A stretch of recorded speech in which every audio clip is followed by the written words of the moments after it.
Hello, this is Shelley Severson here again to share with you some information on school safety. I'm going to let you know ahead of time that this module has some links to articles and some scenarios that are really important for you to take some time on. That means there isn't as much narration throughout, but instead asking you to invest that time in your learning to read some of the articles and work your way through some of the scenarios.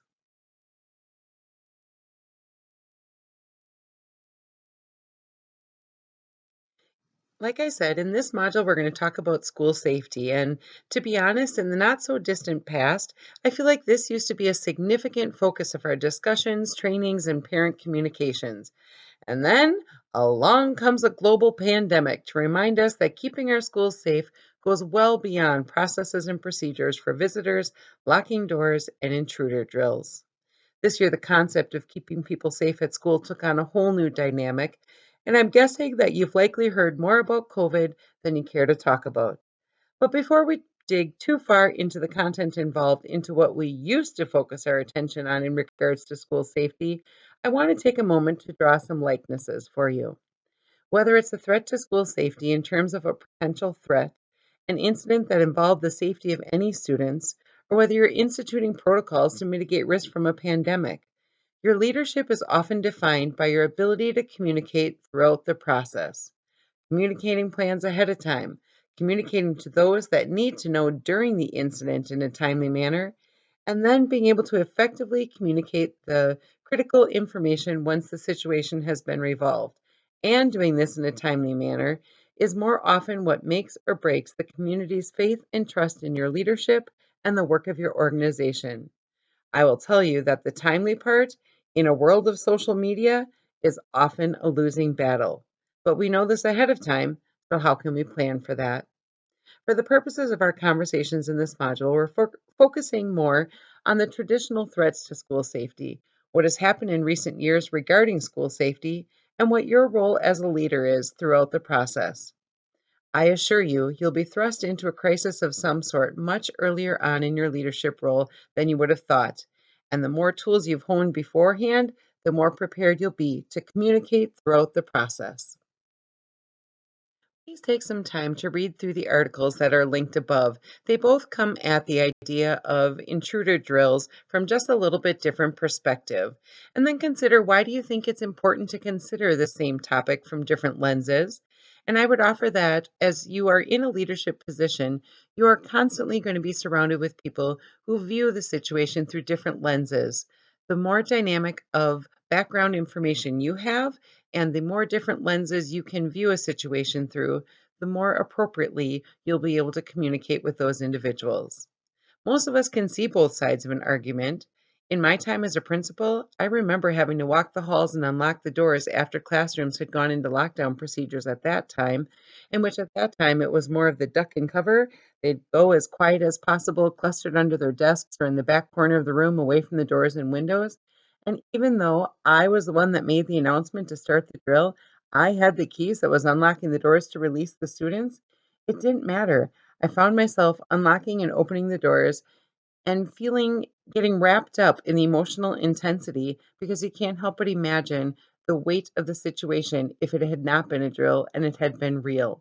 So, as you consider the need to create muscle memory and train your staff as to what's supposed to happen should a real threat of danger occur, you do have to consider what we are teaching our students and the impact that it could have on them over time. To not practice could leave staff feeling completely unprepared should they need to immediately respond to a real threat of danger.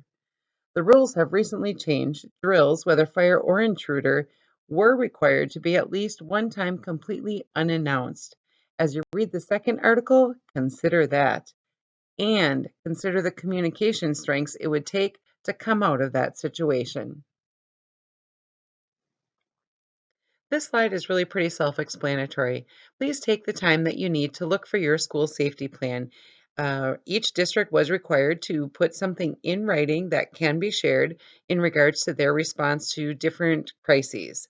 And definitely take the time to read through a couple of the scenarios from the link. You know, I often hear the phrase, we practice fire drills every month in schools, yet when was the last time there was a fire drill? And I guess I would counter with, There's a wide enough range of scenarios included here that you just simply never know when you'll find yourself in the middle of a situation like that. And my response is also that if we don't practice, we have zero muscle memory. And then in times of stress and crisis, we'll have no experiences to draw from or no protocols to follow. And we'll only have whatever decision making tools our adrenaline allows us to focus on. And that certainly doesn't feel like what's best for kids, nor does it feel like we're empowering our staff to be the best decision makers ever. My college age son would say, proper preparation prevents poor performance. And I guess both are true. As a response to the increasing incidence of school violence over the last couple of years, there have been a lot of different organizations who have tried to put together safety plans, protocols, different resources for school districts to be able to use. And while there are many to choose from, my advice would be make sure your district has agreed on one so all staff are speaking the same language. This is an example of one called PASS. It's Partner Alliance for Safer Schools. And they're really a multidisciplinary organization that's trying to connect schools to other outside organizations that also work in safety. They focus on looking at your district as layers. And if you think about the layers a comprehensive preparedness plan would need, and somebody needs to be attending to each one of them. And depending on your certification area, you would likely take primary ownership for one or more of these layers that you see above, whether it's the district-wide layer, the property perimeter, parking lot, all the way drilled down to the classroom or interior perimeter layer.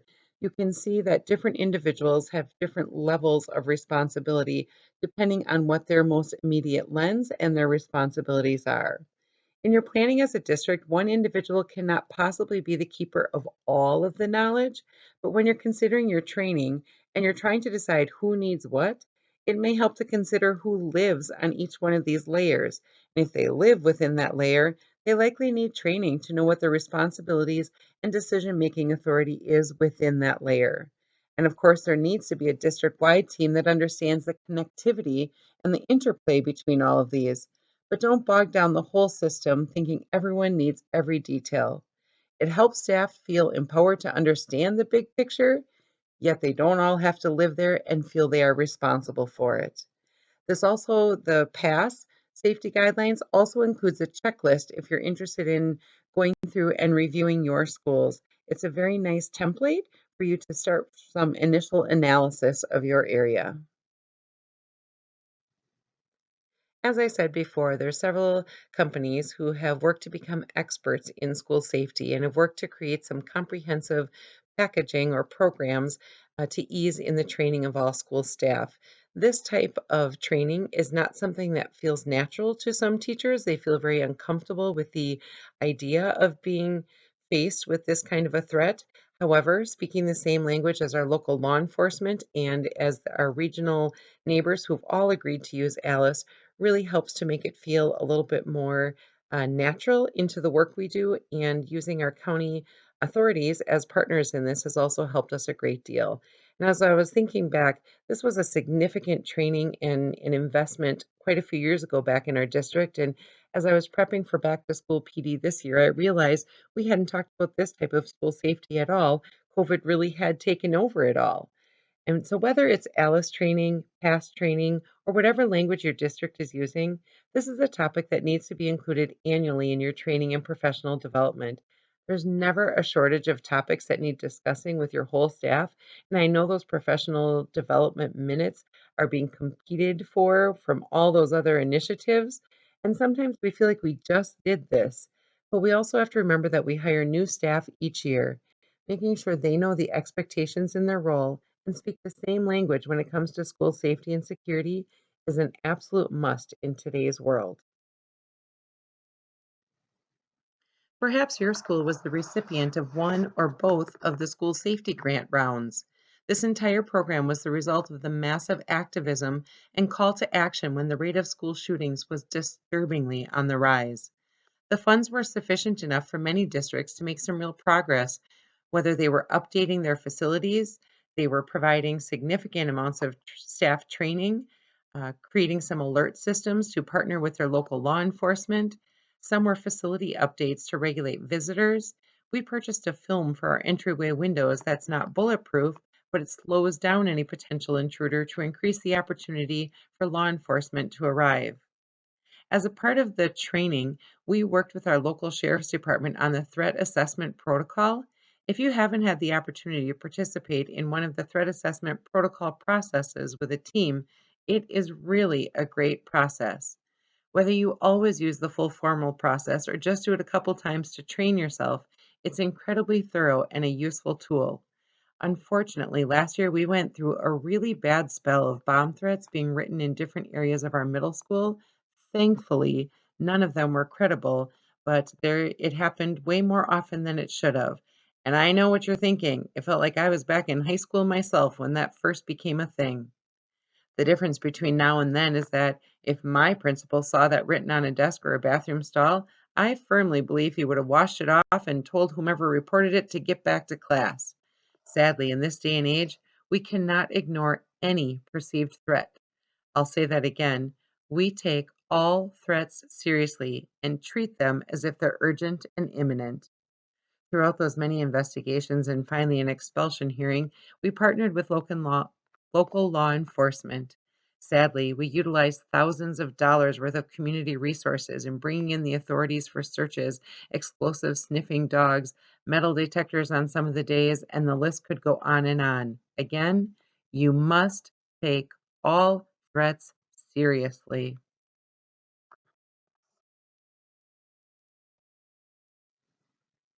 Perhaps your school was the recipient of one or both of the school safety grant rounds.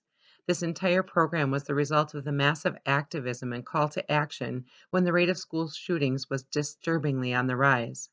The funds were sufficient enough for many districts to make some real progress towards updating facilities, training for staff, alert systems that partner with local law enforcement, and some facility upgrades to regulate visitors. We purchased a film for our entryway windows that's not bulletproof, but slows down any potential intruder to increase the opportunity for law enforcement to arrive.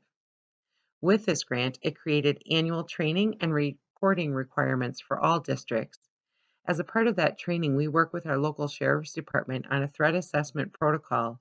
And if you haven't had the opportunity to participate in one of those protocol processes with a team, it is really impactful. Whether you always use the formal process or just do it a couple of times to train yourself and your team, it's incredibly thorough and a useful tool. Unfortunately, last year we went through a really bad spell of bomb threats being written in different areas of our middle school. And while they were all unfounded, they were all still written threats that must be taken seriously.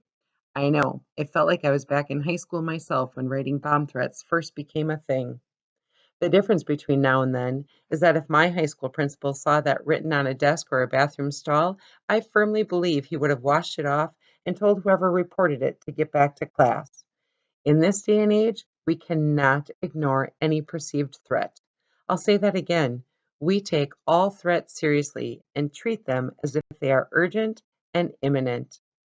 Throughout those many investigations and sadly an expulsion hearing in the end, we partnered with many local law enforcement agencies.